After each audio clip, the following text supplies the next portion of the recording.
ಒಂದು ಕೆಟ್ಟ ಪರಿಸ್ಥಿತಿ ನಡೀತಾ ಇದೆ ದೇಶದಲ್ಲಿ, ಯುದ್ಧ ನಡೀತಾ ಇದೆ. ಆದ್ರೆ ಇವರು ಚುನಾವಣೆ ಪ್ರಚಾರ ಇರೋದಿಲ್ಲ. ಕೇರಳದಲ್ಲಿ ಹೋಗೋದು, ಅಲ್ಲಿ ಹೋದ ತಕ್ಷಣ ಲುಂಗಿ ಹಾಕೊಂಡ್ಬಿಡೋದು, ತಮಿಳುನಾಡಿಗೆ ಹೋದ್ರೆ ಲುಂಗಿ ಹಾಕೊಳ್ಳೋದು, ಗುಜರಾತಿಗೆ ಬಂದ್ರೆ ಪೇಟ ಹಾಕೊಂಡ್ಬಿಡೋದು, ಪಂಜಾಬಿಗೆ ಹೋದ್ರೆ ಟರ್ಮನ್ ಹಾಕೊಂಡ್ಬಿಡೋದು, ಮಣಿಪುರಿಗೆ ಹೋದ್ರೆ ಆ ಲೋಕಲ್ ಡ್ರೆಸ್ ಹಾಕೊಳ್ಳೋದು, ಬರೇ ಡ್ರೆಸ್ ಪ್ರಚಾರ ಇಂತ ಒಂದು ಗಿಮಿಕ್ಸ್ ಬಿಟ್ರೆ ಪ್ರಧಾನಮಂತ್ರಿ ಅವರು ನಮ್ಮ ಸಿದ್ದರಾಮಯ್ಯ ಸಾಹೇಬ್ರ ಬಗ್ಗೆ ನೀವು ಮಾತನಾಡ್ತಾ ಇದ್ರಿ. 12 ವರ್ಷ ಆಗೈತೆ. ನಮ್ಮ ವಿಶ್ವಗುರು ದಯಮಾಡಿ ಒಂದ್ 5 ನಿಮಿಷದಲ್ಲ ಪ್ರೆಸ್ ಮೀಟ್ ಮಾಡ್ಸಕ್ ಹೇಳಿ ಬಿಜೆಪಿ ಅವ್ರಿಗೆ. ಯಾಕೆ ನಮ್ಮ ದೇಶದ ಪ್ರಧಾನಮಂತ್ರಿ 5 ನಿಮಿಷ ಪ್ರೆಸ್ ಮೀಟ್ ಮಾಡಬಾರ್ದು, ಇದ್ರ ಬಗ್ಗೆ ನಾವ್ ಯಾಕೆ ಕೇಳಬಾರ್ದು ಅಂತಕ್ಕಂಥದ್ದು ಪ್ರಶ್ನೆ ನಮ್ಮಲ್ಲಿ ಕೊಡ್ತಾ ಇದೆ.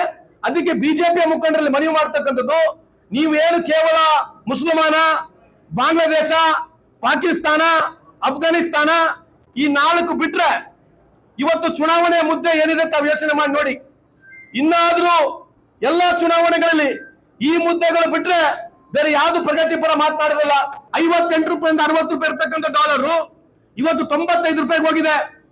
1947 ಇಸ್ವಿನಿಂದ 14 ಪ್ರಧಾನಮಂತ್ರಿಗಳು ಈ ದೇಶದ ಸಾಲ 1947 ಇಸ್ವಿಯಿಂದ 2014 ಇಸ್ವಿವರೆಗೆ 55 ಲಕ್ಷ ಕೋಟಿ ಸಾಲ ಇದ್ರೆ ಇವತ್ತು 225 ಲಕ್ಷ ಕೋಟಿ ಸಾಲ ಇದೆ. ಇದ್ರ ಬಗ್ಗೆ ಯಾರು ಚಕಾರ ಅಂತ ಮಾತು ಕೇಳ್ತಾ ಇಲ್ಲ. ಇವತ್ತು ಬಹಳ ಇಂಪಾರ್ಟೆಂಟ್ ಮಾತನ್ನು ಹೇಳ್ತೀನಿ, ಪತ್ರಿಕಾ ಮಾಧ್ಯಮದಿದ್ದಾರೆ, ದಯಮಾಡಿ ಬಿಜೆಪಿ ಅವರು ಕೇಳಿ. ನಮ್ಮ ಕಾಲದಲ್ಲಿ ಸುಮಾರು $75 ಬಿಲಿಯನ್ ಇಂದ $80 ಬಿಲಿಯನ್ ಅಷ್ಟು ನಾವು ರುಪಿ ಫಾಲ್ ಆಗ್ತಕ್ಕಂಥ ಸಂದರ್ಭದಲ್ಲಿ, ಇಂಟರ್ನ್ಯಾಷನಲ್ ಮಾರ್ಕೆಟ್ ನಲ್ಲಿ ರುಪಿ ಬೀಳ್ತಕ್ಕಂಥ ಸಂದರ್ಭದಲ್ಲಿ ನಮ್ಮ ಇರ್ತಕ್ಕಂಥ ಡಾಲರ್ ನಿಂದ ನಾವು ರುಪಿನ ಖರೀದಿ ಮಾಡ್ತಾ ಇದ್ವಿ.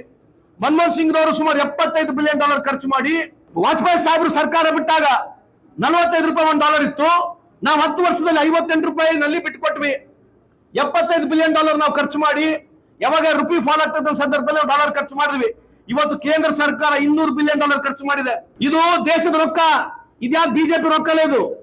ಇಂಥ ಪ್ರಶ್ನೆಗಳಿಗೆ ಉತ್ತರ ಕೊಡೋದಿಲ್ಲ.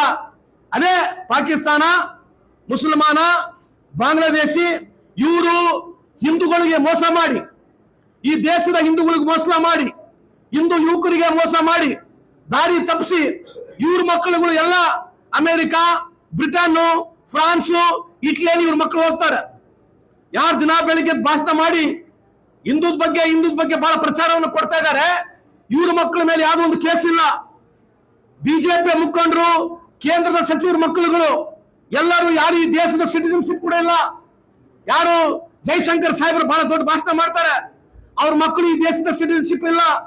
ಅಜಿತ್ ಡೋಭಾಲ್ ಅವ್ರೇನು ಬಹಳ ದೊಡ್ಡ ಭಾಷಣ ಮಾಡ್ತಾರೆ, ಅವ್ರ ಮಕ್ಕಳು ಈ ದೇಶದ ಸಿಟಿಜನ್ಶಿಪ್ ಇಲ್ಲ. ಬಹಳಷ್ಟು ಮುಖಂಡರುಗಳು ದಿನ ಬೆಳಿಗ್ಗೆ ಭಾಷಣ ಮಾಡ್ತಾರೆ, ಸಂಸ್ಕೃತಿ ಕಲಿಬೇಕು, ಸಂಸ್ಕೃತಿ ಕಲಿಬೇಕು, ಹಿಂದುತ್ವ ಬಗ್ಗೆ ಮಾತನಾಡ್ತಾರೆ. ಇವ್ರ ಮಕ್ಕಳು ಎಲ್ಲರೂ ಬೇರೆ ದೇಶದಲ್ಲಿ ಸಿಟಿಜನ್ಶಿಪ್ ಇದೆ, ಬೇರೆ ದೇಶದಲ್ಲಿ ಇವ್ರ ಮಕ್ಕಳು ಓದ್ತಾರೆ.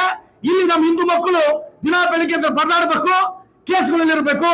ಇವರು 12 ವರ್ಷದಲ್ಲಿ ಮಾಡಿರ್ತಕ್ಕಂಥ ಕಾರ್ಯಕ್ರಮಗಳು ಎಲ್ಲಾ ಹಿಂದೂ ಸಮಾಜಕ್ಕೆ ಮೋಸ ಮಾಡಿ ಇವರು ಅಧಿಕಾರಕ್ಕೆ ಬಂದು ಈ ದೇಶವನ್ನು ಲೂಟಿ ಹೊಡೆದಿರುತ್ತಾರೆ. ಈ ಸಂದರ್ಭ ಕೇಳಕ್ಕೆ ಇಚ್ಛೆ ಬಯಸ್ತೇನೆ.